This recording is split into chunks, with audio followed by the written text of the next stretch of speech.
stabbed in a bank parking lot and later died was a wife and mother of 5. And DeLon Dillard spoke with Markeisha Jeffries' husband, who says he is absolutely heartbroken. DeLon. Yeah, it's heartbroken because he lost the love of his life. He and his wife have a large family together, and now he must continue to raise their children by himself. A stabbing in this Peoria parking lot Tuesday left a woman dead. The victim, Markeisha Jeffries, leaves behind a husband and 5 young children under the age of 9. I'm devastated. It's going to be tough doing this without her. The state's attorney's office says the altercation stemmed from a custody battle between Jeffries' brother and the girlfriend of 31-year-old SHyenas Lee, the woman accused of the stabbing. Markeisha and her husband Isaac have been inseparable for the past 7 years and just celebrated their first wedding anniversary in September. Outgoing, loving, family-oriented, loved our kids, loved me. She just graduated from ICC. Her and Isaac were focused on creating a great life for their family. She placed number 2 on the laborers list, so she had plans on joining the laborers. So she was just basically waiting on the phone call for it. Now Isaac must go on without his rock and the love of his life. Just day by day, get through it. It's gonna be tough. Try our best to get through it. We have to. Now, the suspect is now facing murder charges. As this story does develop, we'll certainly update you on what unfolds. Eugene. All right. Hey, what's going on, YouTube? So, as you know, and as you can see in the title of this video, this is part 2 of what is now a 3-part series called How Do Black Women Divest from Themselves? I'm digging into this issue because, as you know, over the course of the last couple of years, there has been this wide movement, at least in the form of lip service, by the likes of the Girl Who Swirls and others for black women to leave what they like to call Blackistan. And my simple argument, and the argument of other black social commentators and just honest observers of black America, is how the hell do black women not only divest from the Blackistan that they created, but also divest from themselves, because they essentially are Blackistan. Okay. Now, this story, actually a double story, happening in the same city in Illinois, is a picture perfect example of, my whole standpoint and position on this matter. But before I get to that, 2 things I want to touch on with you guys. First of all, I just want to sincerely apologize for the other night. Ironically, during my first video concerning this issue, How Do Black Women Divest from Themselves, Part 1, Inappropriate Dress for Little Black Girls, I posted up actually a shared post that I saw on YouTube from a female that was showing a picture that one of her co-workers showed her of her little daughter, who looked to be no more than 5 or 6 years old, in a very awkward pose for a girl that young, wearing adult attire that a lot of people they agreed was inappropriate for her age. And in that video, I was essentially asking this, using that as an example, to ask the same question that I'm asking here. How do black women divest from themselves, as they are the creators, they are the birthers, they are the influencers, and they are the role models of Blackistan, and in that video, I did not know that YouTube had a policy. I had actually heard something about it in the past, a few months ago, that YouTube was going to start disabling comments of videos that featured minors. So I didn't know that at the time that I posted that video. Had I had known that, I wouldn't have even put that uh, that picture, which again was a shared public post on Facebook, which was not, the comments there were obviously not disabled on Facebook, although admittedly they're different companies. I would have never put that picture in my video for part one of this series. As a result of me putting that video, putting that image in that post, unfortunately the comments were disabled, and I think it got to like 42 comments, so it looked like it was going to be a lot of comments, a lot of views. I honestly wanted to hear, these black women who call themselves good women and not like, the Raishas and Raniquas. I wanted to hear them try to explain this. How do these females, how do they justify this type of behavior even with their own children, and then turn around in the same breath and talk about they want to divest from fucking Blackistan. So guys who were trying to comment in that, I want to apologize to you. Again, you can still click on the link in that video, which is right below this one, and you can go to my Black Avenger channel, which I can't show you because then it would reproduce the same image and run a risk of having this video comments disabled as well. But you can comment on the Black Avenger hardcore version of that same video, which is in the link of the description box. Also, as I announced on the community post, and many of you saw, I have a very, very special announcement. It has finally come. It has been produced. It is now waiting to be uploaded and put in queue. Crystalline and Angel, what really happened that night. Also, the truth about the Kersons. This is a two-part, 4+ hours long video series. When I posted this, I was in the middle of producing it. It has been produced. I'm not going to release that video right away, but it is going to be a two-part video series. The first part is going to be obviously the promotional video that is going to be, it's going to be about a 20-minute long video here on YouTube. I'm in the process of producing the promotional video for it now. And what is, I believe, a 4-hour and 12-minute long exposure video of this bimbo that has been running this charade all of these years, talking about pink pill and hashtag divest. That video, because it's such a large project and the length of the video is equivalent to the length of the Paris Milan exposure video that was titled A Cold Night in Paris, I'm going to upload this on all three platforms that I frequently upload videos on. That's going to include BitChute, Black Avenger TV, and here on YouTube only.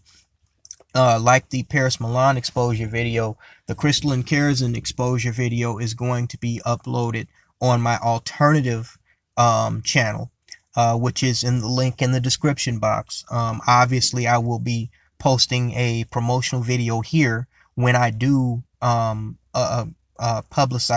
that 4-hour long exposure video. So wake everyone up. Let everybody know that video is on the way. I got a handful of videos that I need to get out before that. I'm going to make you guys wait for that because, again, it's free. I did that for free. And, it's kind of like the grand finale to something that we've been talking about for, a very long time, about these sheep pimp frauds and how they're essentially running game on people in the black sector of YouTube, primarily black women. Now, this 4-hour long exposure video is going to address 3 major segments in relation to the girl who swirls, or as I call her, the cougar who swirls. Number 1, the burning question on everyone's mind, what actually happened between her and Angel Ramirez, not only on that live stream back in January, but also what was going on in their so-called friendship over the course of a couple of years, I believe between 2015 and 2016, when they were frequently on each other's live streams. As we know, here on YouTube, a lot of stuff goes on behind the scenes that we don't know about unless we have a whistleblower, like in the Cynthia G. Robert Perkins case. If you had told me that Cynthia G. was fucking and got pregnant, after being raw dogged by a beta male, the equivalent of a dusty beta male coon who had 5 kids with 4 other women, I wouldn't have believed you at all. So, that really is it kind of exemplifies that all is usually not as it seems on social media, including with these Instagram thoughts that are always taking pictures in exotic locations like they're filthy rich or something. The second segment is going to focus on the crystalline cares in marriage that she constantly defends and talks about how this guy who's supposed to be her husband, Michael Karasin, is so supportive of her and all this, that, and the other. We're going to delve into that because it's pretty obvious that just like with her and Angel Ramirez's so-called friendship before they broke it off a couple of years ago, all is not as it seems in the Karasin household. And third, I am going to address with supporting screenshots from other black females that a lot of black women, not just black men, a lot of black women are on to Crystalline Karasin's shenanigans in relation to this so-called pink pill retreat, and they know that it's nothing but a giant scam, that she's using to extract money from black women just like the black pastor does. And also they question the type, they solidify their suspicion that Crystalline Karasin is nothing more than a ratchet phony, a wannabe corporate hood rat, by questioning the type of women, the other bottom feeder women that Crystalline Karasin hangs out with on ScrewTube. So we're gonna address all of that. It's a 4+ hour long segment. Get ready for that. That is going to be a super video. I'm gonna build up to it. Get some promotional stuff going, and just kind of make you guys wait for it like a hungry dog looking at a juicy steak, but he's on a dog leash. Not saying you guys are dogs, but I'm just saying. So that's what's coming down the pipe. Now back to this story, which is actually a double story coming out of the same Midwestern city here in Illinois. It regards the tragic cases of 2 young black women who were mothers, one of them a baby mama, who were stabbed to death in a place called Peoria, Illinois, within less than 6 months of each other. In about 5 months of each other, they were killed. No, even less than that. I think it was like about 4.5 months of each other, they were fatally stabbed. Now, this is particularly interesting because both were stabbed by other black hood thoughts, okay, in fights over, really trivial matters, okay? And not only that, these 2 young black women were killed in a place that is a part of Illinois that is predominantly white and is significantly smaller in population size than Chicago. So let me give you guys some before I get to these 2 stories, let me give you guys some information on Peoria, Illinois. So first off, Peoria, Illinois is nothing like Chicago. It has a significantly smaller population of 115,990 people. Nearly half the people in Peoria are married. I think in Chicago, it's barely 30%. Nearly half of the people in Peoria are families with children.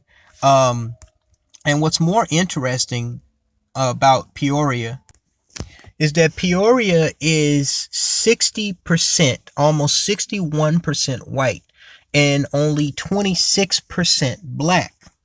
But when you look at the crime statistics, both victim and perpetrator, in spite of it being mostly white, just like almost everywhere else in America, as the Journal Star, which is a local online and offline newspaper in the Peoria, Illinois area, minorities are far more likely to be arrested and imprisoned, and what they didn't mention is also victimized by violence.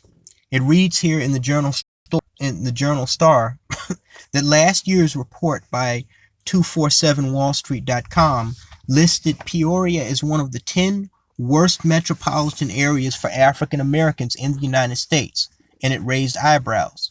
The Journal Star is doing a year-long series examining some of the disparities, including income, employment, housing, education, entrepreneurship opportunities, and healthcare. Scrolling down here, it says in 2014, the most recent available data from the Illinois Criminal Justice Information Authority, African Americans going through the Peoria County judicial system were admitted to prison at a rate almost 3 times the number of whites. 313 blacks, 134 whites. The demographic makeup of the county is nearly the inverse of the prison statistic, just as I mentioned before. The county population was 72% white and 19% black in 2014. The numbers of admissions by race are consistent through the years, according to the ICJIA data provided to Journal Star. Says there's more. Statistics show the majority of people arrested in 2014 in the 5 counties that make up the 10th Judicial Circuit, Peoria, Tazewell, Marshall, Putnam, and Stark, were white as opposed to non-white, 56% to 44%, again according to ICJIA data. But like the prison data, the numbers are disproportionate to the demographics of the area. According to the ICJIA, the population of the area was 86% white in 2014, 14% non-white, and category that includes Hispanics and others. The third category tracks traffic stops as reported to the Illinois Department of Transportation. In 2015, Peoria police made 4,784 traffic stops according to the Illinois Traffic Stop Study of 2015. Of those 2,511, 52.5% were of minority drivers, 2,273, 47.5% were of white drivers. This despite a demographic breakdown that shows the city of Peoria is 62.4% white, 26.9% African American, 4.6% Asian, and 4.9% Hispanic, according to the 2010 census. Now, this article right here touches on something very interesting. First of all, starting off, as I said, as you can see here in the map, obviously, Peoria, Illinois is nowhere near Chicago. Chicago is further up in the northeast corner of Illinois, my home state, near sitting right on top of Lake Michigan. Peoria, Illinois is almost smack dab in the center. It's more north central and kind of western Illinois, near the capital, which is Springfield. Peoria is actually a pretty nice city. I've been there before. It's a former railroad city or railway city, meaning a city that was built for railroad companies back in the day, like during the early years and decades of the Industrial Revolution, back when they actually used to build towns for the purpose of housing workers near the company and corporations that they worked for. That's how a lot of these little companies a lot of these little cities that expanded to be larger cities, that's how they got started. And Peoria was a railway town. Going through there myself, you can see it's mostly white people. It's mostly a well-to-do area. You don't see a lot of, crime, you don't hear a lot of police sirens like you do in Chicago, Illinois. And yet, even in spite of this, and in spite of the fact that Peoria only averages about 12 murders a year. And in spite of the fact that Peoria is really, I mean, compared to Chicago, it's really like a different planet. You know, the topography and the geographics are completely different. In spite of all of this, you still have nigga shit going on, even in Peoria. I mean, even here in the overall central Illinois region, you still have these Negroes acting like fucking savages. So in this first incident, well, in this latest incident, this girl that went by the name Cherie Alexander, also under the pseudonym aka Cherie LaDejanay, she was stabbed to death in a park in Peoria during a fight between her sister and this other Hyena that were fighting over this stupid Facebook post on some new app that Facebook has that allows people to post questions anonymously to someone else in their profile, and they can choose to answer them or not. I believe there's another website that does that too. It's called Ask FM, and I guess Facebook is kind of copying their style by doing this. So it reads here that 19-year-old Cherie Alexander of Peoria, Illinois, tragically suffered a single fatal stab wound to the neck during a fight last Thursday, and she passed away on Friday. Many are blaming a Facebook game, and this just proves to you how dumb niggas are. I'll elaborate in a second. Many are blaming a Facebook game that they say provoked the fight that caused Cherie to be killed. It's alleged that Cherie's sister was the target of a dispute on Facebook over a comment left on the new Facebook game Profoundly that allows users to leave questions or comments for another user anonymously. The woman who received the anonymous statement thought it was from Cherie's sister and challenged her to a fight. Last Thursday around 4 p.m., a large group gathered and a fight broke out. Cherie was reportedly only at the scene of the fight in support of her twin sister. Yeah, right. Sometime during the fight, Cherie was stabbed once in the neck. Swipe to read Cherie's twin sister's version of the events leading up to the fight. Yeah. So, this right here, like I said, this proves how stupid Negroes are and how they're always trying to deflect attention away from, the actual fact of the matter at hand. Okay? These hood whores, these Hyenas, acting like fucking idiots, they would rather blame a app for their stupidity. So just because somebody leaves me something that I don't like fuck you nigga or you ugly or something, anonymously on my Facebook profile, that justifies me going out into the street and calling them to fight or doing a drive-by on their house. You see how niggas, this always, I'll say, okay, so then let me ask this. What about all the other little hood thoughts and hood niggas that got shot and killed or stabbed to death before this app even came out? What fucking excuse do you dumbass niggas have for them? What excuse is there for them and their fucking stupidity? Huh? What about that?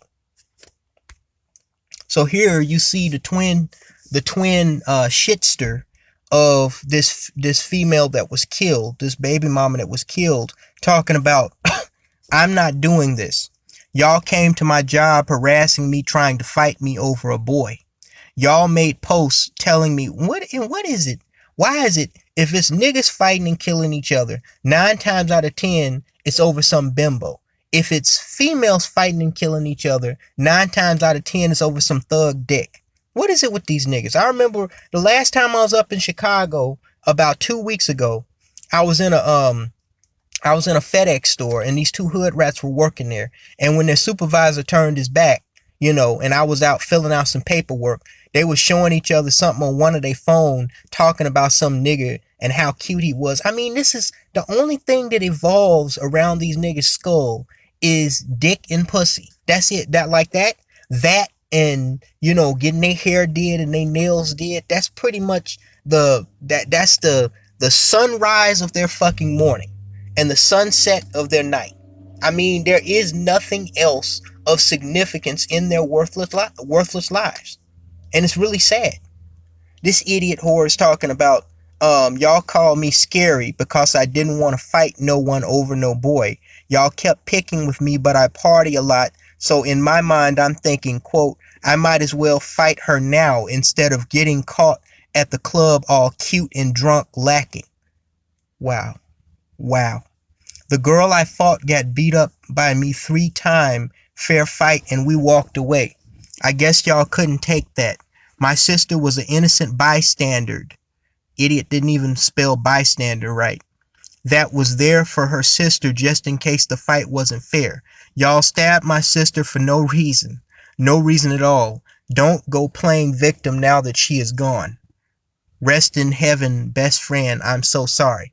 So, see, no, bimbo, no, you're not fucking sorry, because if you weren't sorry, okay, you would have called the police and you would have avoided this other Cheyenne and these other bitches that were trying to fight you at all costs. You wouldn't have been saying to yourself, well, I just came from, but I don't want to be caught at the club looking all cute. I'm going to go here with it before I put my weave sew-in on, and I'm going to fight this bitch in this park. Okay? At the end of the day, you wanted to fight this hoe just as much as she wanted to fight you. Okay? And your sister, who was a baby mama, and not only a baby mama, but the baby mama of a light-skinned Negro that himself was shot and killed in a murder just a couple of years ago, wanted to fight just like you. That's why y'all were all there. We've seen this on World Star Hip Hop too many fucking times to think that this female was just standing there in support of her twin sister. And also, let me bring something else up.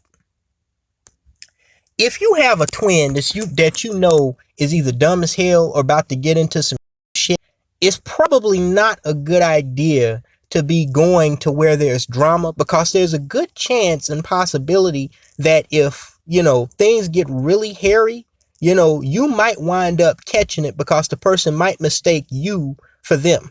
Okay?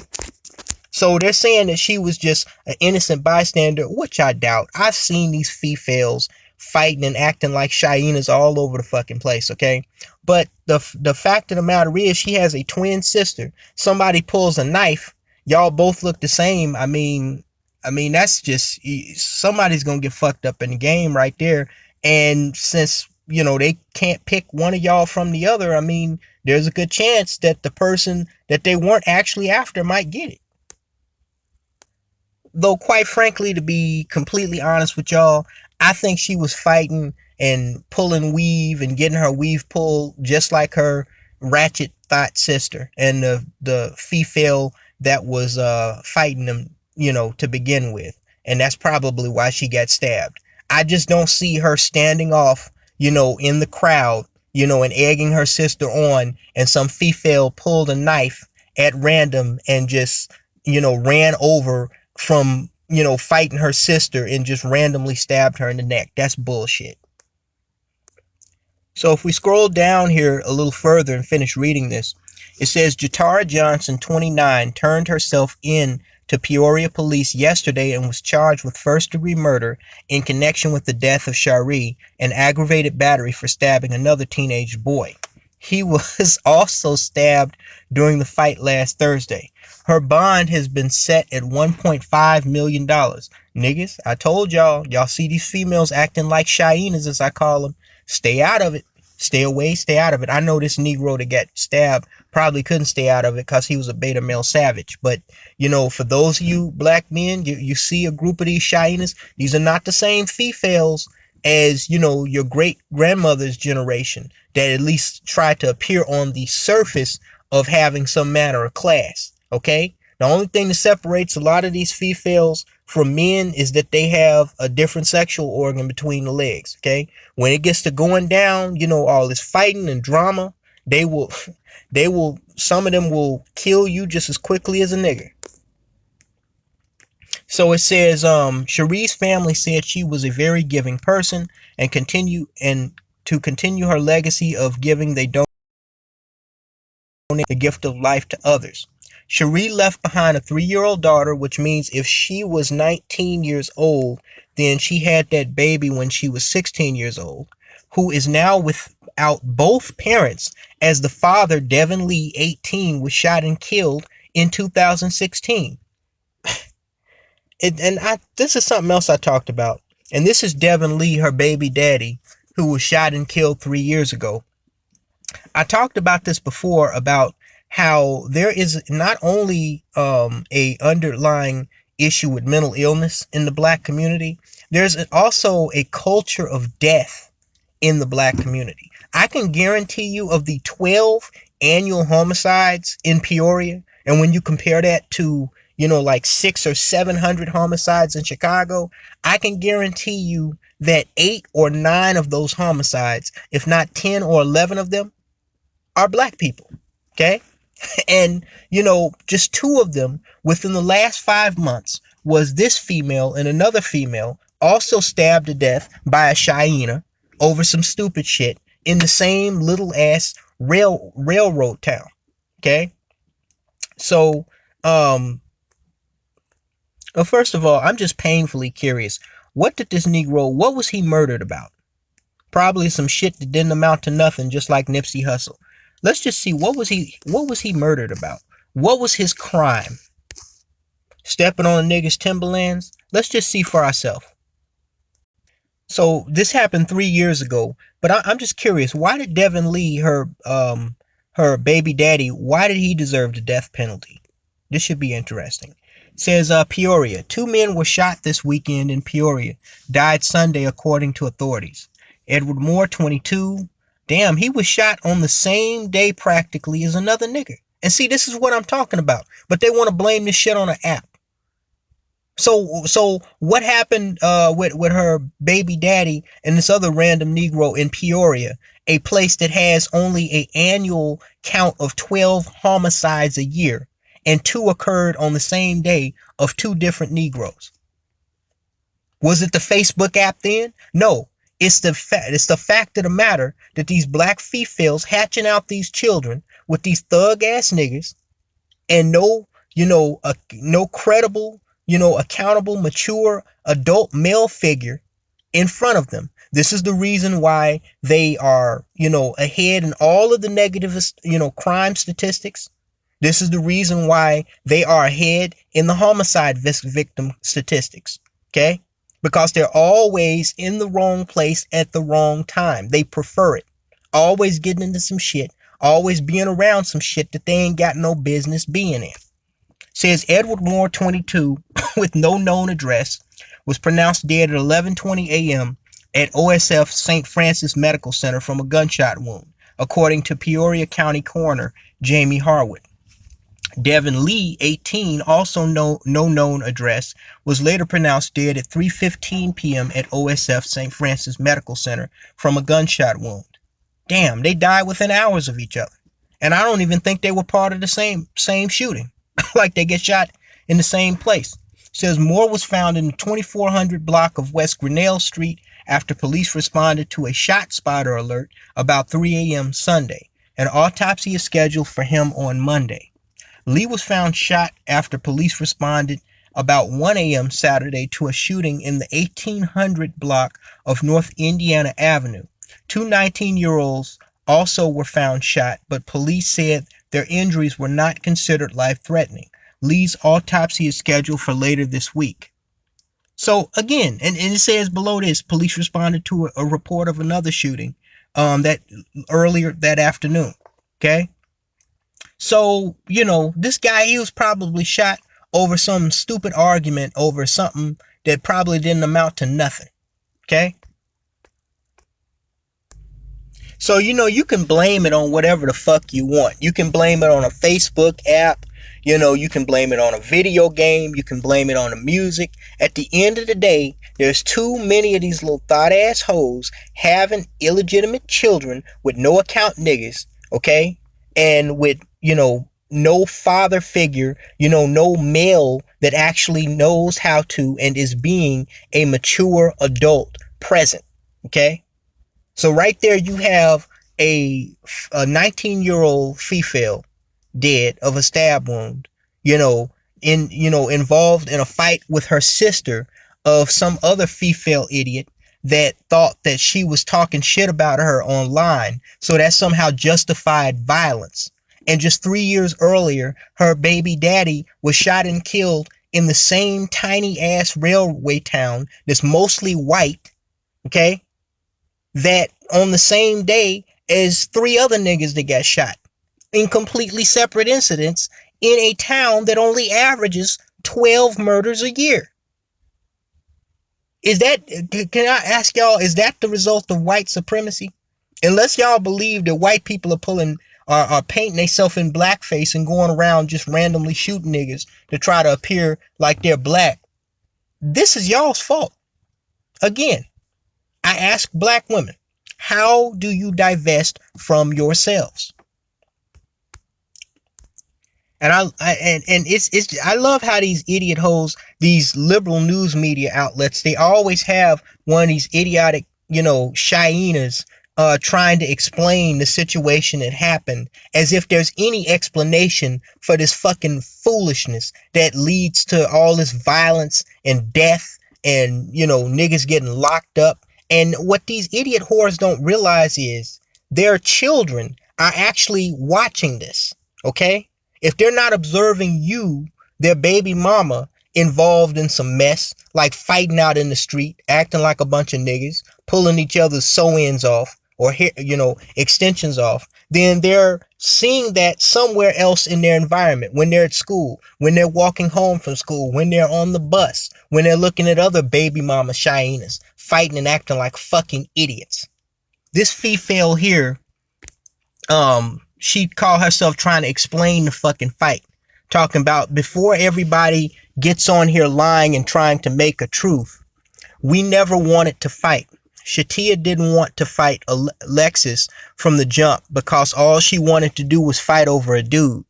Lexus came to Shatia's job twice trying to fight her, calling her manager, trying to get her fired all over nothing. We decided why not get it over with instead of looking over our shoulder all summer, all because somebody was insecure enough to fight over a nigger. Yes, we came deep only because we knew how they got down. There was a clean fight. Nobody jumped in. Shatia took her wins all 3 times and we were done. Nobody got jumped. Nobody needed to use a weapon. Alexis even came and tried to fight me, but Reese wouldn't let anything happen. The knife was brought out once. Jacoby came and she just had to go after Cherie. This all started because Alexis thought we were the ones sending her messages on the anonymous game when we were all busy the day her and her friends decided to make a status about Shatia. So before y'all try and make it seem like Shatia was fighting over a dude, evaluate y'all friends and everybody on the other side. We lost our friend, and I don't care enough to do Facebook anything but let us grieve in peace and stop trying to make y'all own stories, period. Keep y'all fake apologies and turn y'all friend in. Shut up, bitch. How about talking about evaluate your friends? How about you evaluate your fucking low IQ and mentality that leads to fucking stupid shit like this? How about that? Okay? Fact of the matter is, if y'all wasn't about that life, y'all would have called the police. You would have filed a restraining order against this crazy asshole that was coming after you. Okay? And she had some type of reason to believe that y'all were talking shit about her on that app, even if it wasn't y'all. Okay? Because all of you hoes are crazy. All of you run your mouth. All of you try to act like you're bulletproof, which is where these beta male savages get that from. Every nigga that you meet act like he the baddest nigga that ever walked the face of the planet. Where does he get that from? The baby mama that spawned him. Always running their mouth like ain't nobody gonna touch them or ain't nobody gonna do nothing to them. Okay? So essentially what you have is two sides. No, you have 2 sides of a coin on both sides, motherfucker. The same shit. And then the baby mama of the baby mama that was killed talking about she just it's so funny to me the way, that's the other thing. It's so funny to me the way Negroes explain stuff where it makes sense to them, but it don't make sense to nobody else.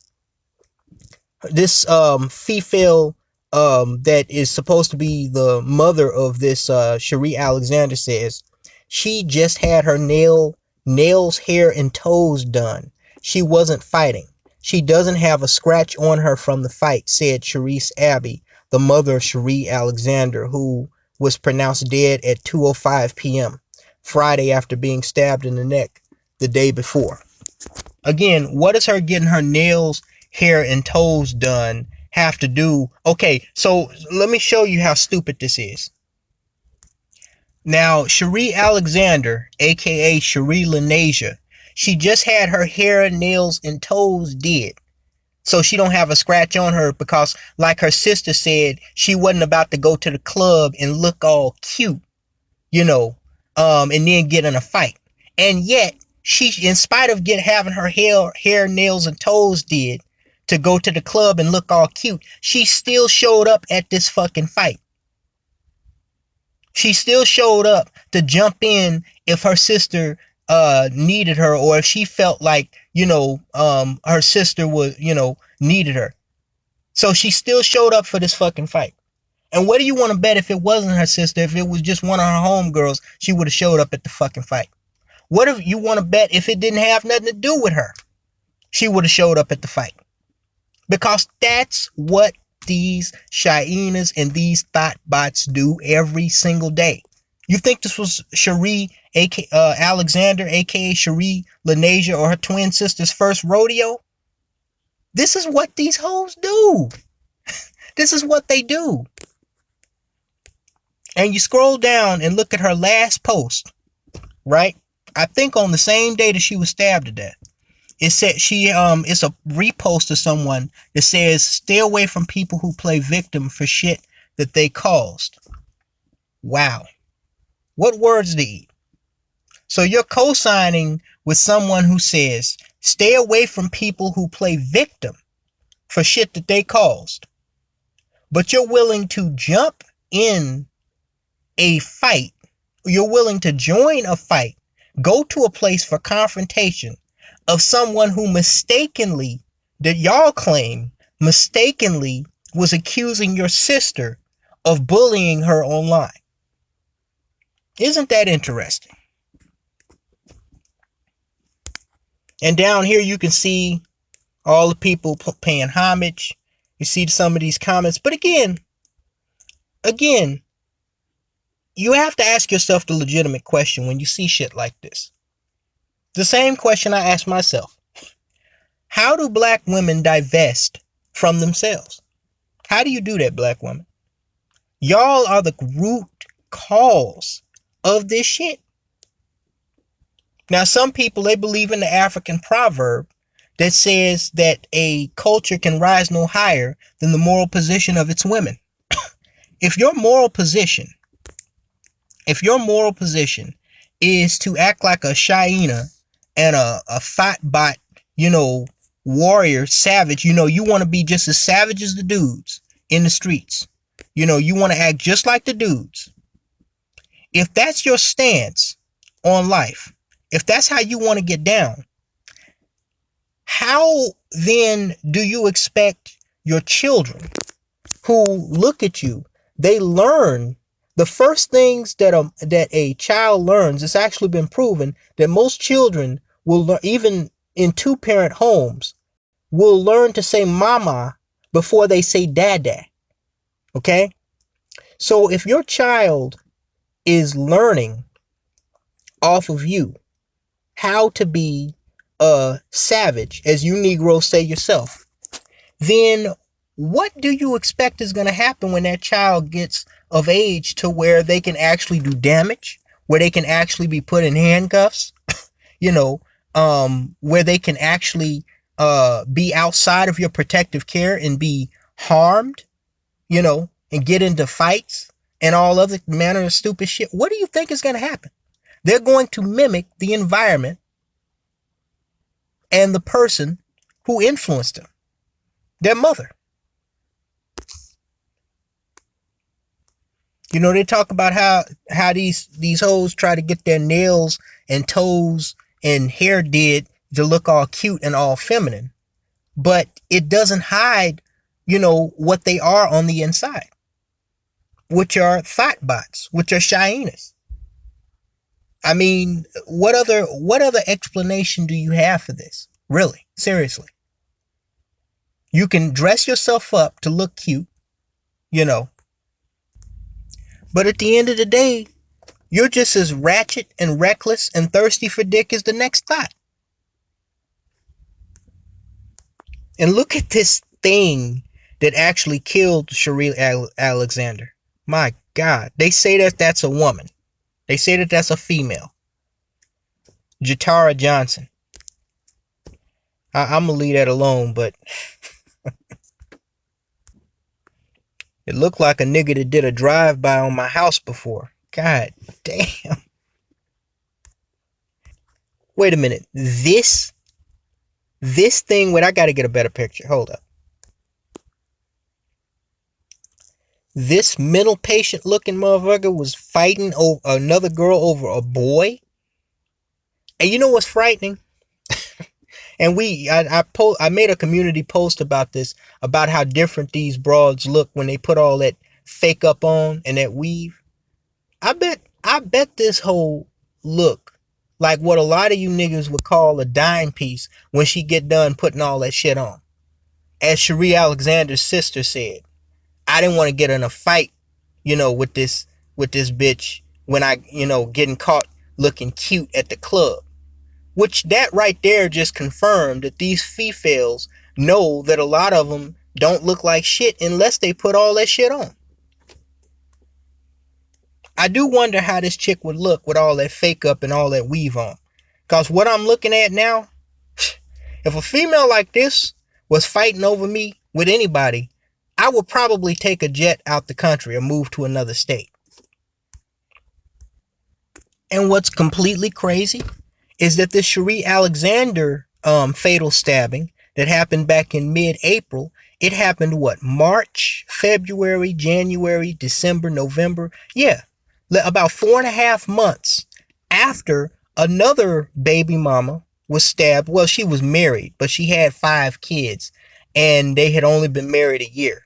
So obviously she had at least 4 of those children before she was married to this guy, and something is telling me, as y'all saw in the video, that it's not he ain't the father of all 5 of those kids.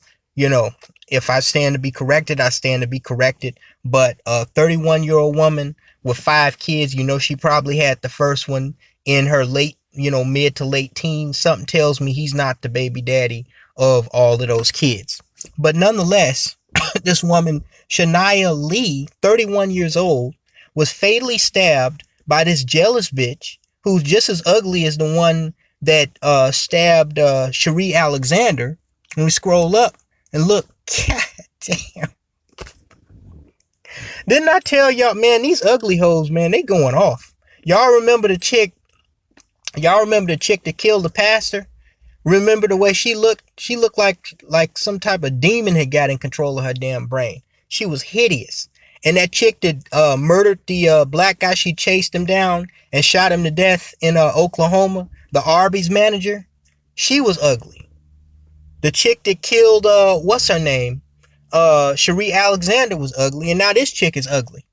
But I bet she looked cute when she at the club after getting her hair, nails, and toes did. What y'all bet?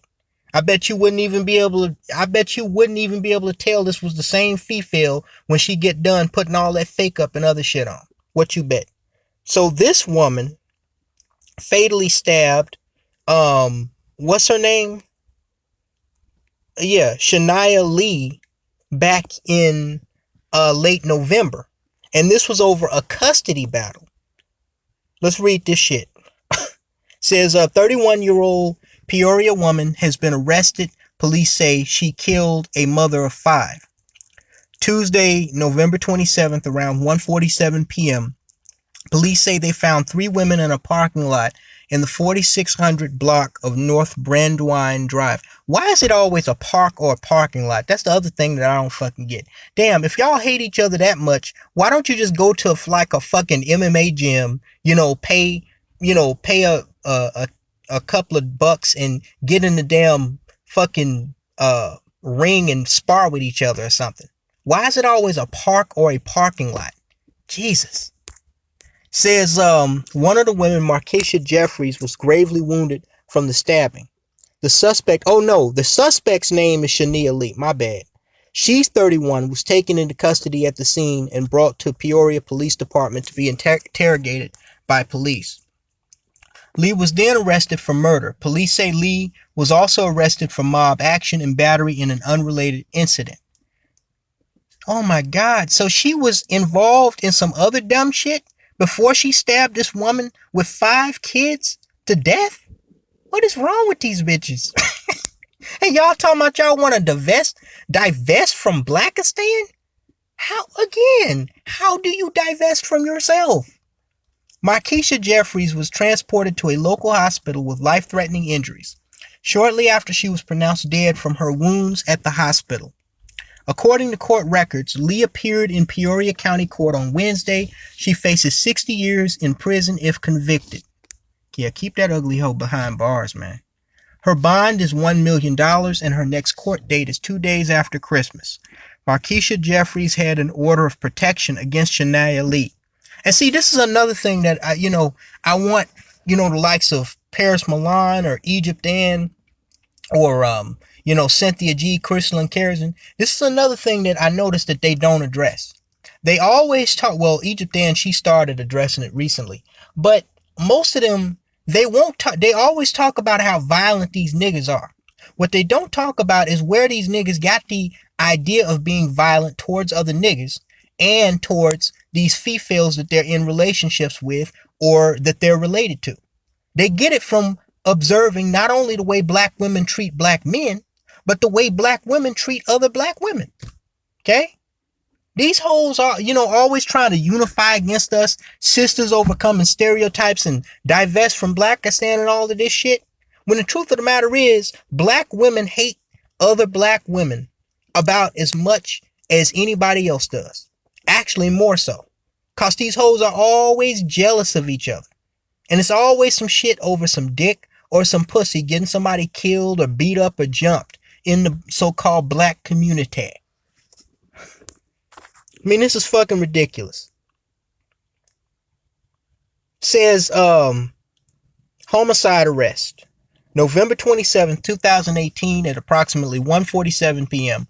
Peoria police responded to a report of a female having trouble with 2 other females in a parking lot in the 4600 block of North Brandywine Drive. Dispatch further advised there was a fight in the parking lot. Upon arrival, officers located an adult female with a stab wound. Again, how do y'all divest from yourself? I mean, this Markeisha Jeffries woman had to get a restraining order. Black women are always talking about how restraining orders don't work against crazy niggas. Apparently, they don't work against these thoughtbot SHyenas either. She had to get a restraining order against this ugly asshole. And what this is, I keep hearing that this was over a custody battle. Oh, and just a correction. Well, not really a correction, but because I was trying to figure out where all these kids came from. They said Markeisha and her husband Isaac were together for 7 years, but they just got married within the last year before her death. So maybe most of those were his kids. Maybe he was her high school sweetheart. If he's the father of all those kids, I'll at least give her that. I still don't think he may be the father of most of those kids if they were together for 7 years. But I don't think he's the father of all 5 of them. But if he is, I'll give her a pass on having 5 damn kids.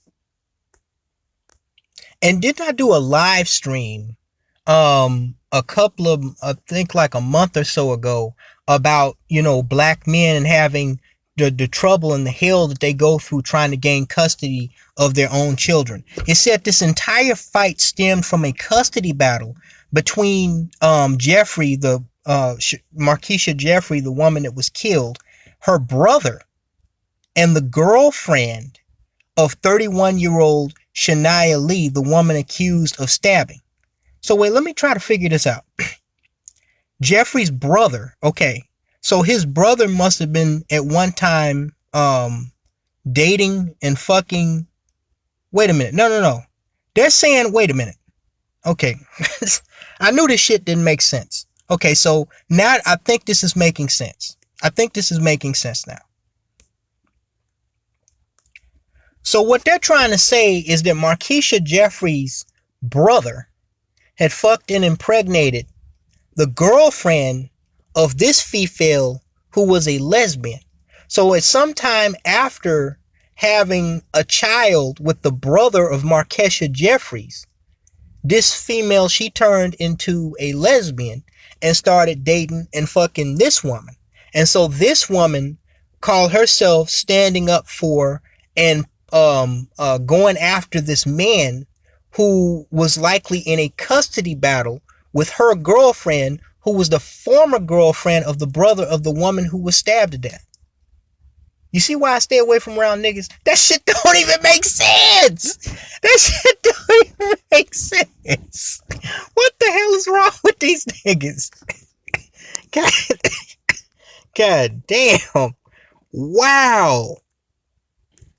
Wow, bruh. Fucking wow. Wow, wow, wow, wow, wow. Wow. Oh, I can't scroll down on her shit. Cause there's minors there and they might disable my comment section. But that fucking bullshit. So again, longer story short, what we have here is a prime example of why I asked the question to black women, how do you divest from yourselves? And that baby looked real biracial. Oh yeah, that's right. Her man who was shot and killed, Devin Lee, he was light-skinned and biracial. So that makes sense.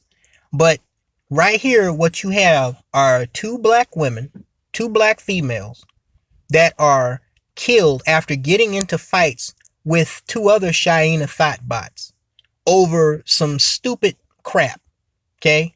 One was stabbed to death over a comment left on this Facebook app regarding a boy that the other female was trying to fuck and thought the other female was already fucking him. So she's going to confront and fight that female. And then when she gets her ass kicked 3 times, according to the Hood Rats version of events, she pulls out a knife and goes after the twin sister, probably mistaking her for the one that just kicked her ass. And then in the other fight, in the other situation that happened back in late November, you have a black female, a mother of 5 kids and married, at least I'll give her that was stabbed to death by a lesbian who was fighting her brother for her girlfriend that was impregnated by the brother before she started dating her, the woman that stabbed to death the sister, who had a order of protection against the lesbian chick that was fighting the dude that was the baby father of her girlfriend, that were both locked in a custody battle. And again, I have to ask you, how do black women divest from themselves when they are the root cause of this? Both their male and female children see this crap, see this circus show, see this madness go on every single damn day. So while y'all marinate on that, I'll be working on part 3 of this series. And remember, guys, I got some very special stuff coming up involving the whole Crystalline Kerosene Angel Ramirez situation. And also, I will be doing some more audio blogs on Patreon for those of you who are my paid patron members. Stay tuned and talk to you later, guys.